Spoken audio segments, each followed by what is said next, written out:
Dr. Marshall, 5 minutes. Yeah, thank you, Chairman. I think I'll direct my first question to Mr. Hill and Mr. Dabbs both. Well, on the other committees, on SST committee, we talk a lot about cybersecurity. And if I was to prioritize my concerns, sitting on this side of it as a more pressing danger concern at cybersecurity, and maybe Mr. Hill, you can talk a little bit what ICE is doing to get a handle on some of those. Yeah, I suspect what I'll say will be very similar to the CME and others. Cybersecurity is at the top of our agenda. Effectively, we operate exchanges and clearinghouses, but we fundamentally run technology. And so our ability to have those markets run, our clearinghouses to operate, our exchanges to facilitate risk management, all depends on our technology being up and running. We have developed significant disaster recovery and business continuity plans that have been reviewed with our members, have been reviewed with our regulators, that are reviewed by our independent boards of regulators, and have made significant investments in our information security in terms of resources and in terms of not just trying to keep the bad guys out, but more importantly, you assume the bad guys are in, and can you find them and can you stop them? So this is an area where I would suggest to you over the last 3 years, there's not been a heavier place of investment for our company or a topic that's had more senior management and, frankly, board level attention at our company.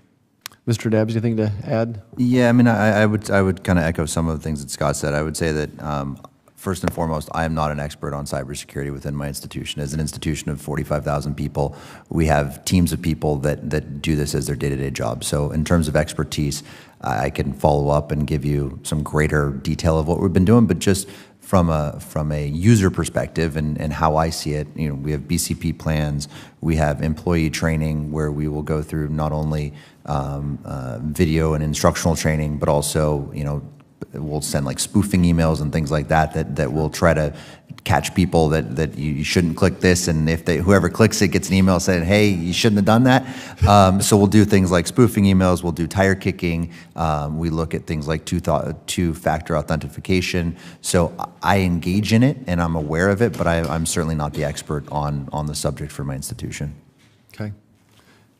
If I may, sure. One of the responsibilities that I had when I was at the Treasury Department was to oversee the Treasury's relationships with the financial industry on cybersecurity. And as part of that, the centerpiece of our efforts were a series of tabletop exercises where we brought together law enforcement, homeland security, intelligence community, industry, and regulators to explore scenarios where a cyber incident would create business impact. And as part of that, we had members of the CME, ICE, and other clearinghouses participate fully. I think the bad news in those scenarios was that the uncertainty associated with cyber means it may well be our single most important risk in this or any other context. The scale of the resources, whilst very significant, still pales in comparison to the scale of the potential threats. Secondly, I think the good news in this is that when we went through these exercises, the reaction and the spirit of cooperation among all parties, the spirit of alignment, was notable and notably different than what happens when people are in a creditor relationship. So I think there's much to be learned, but also very significant cooperation that's undergoing even today across government and with industry.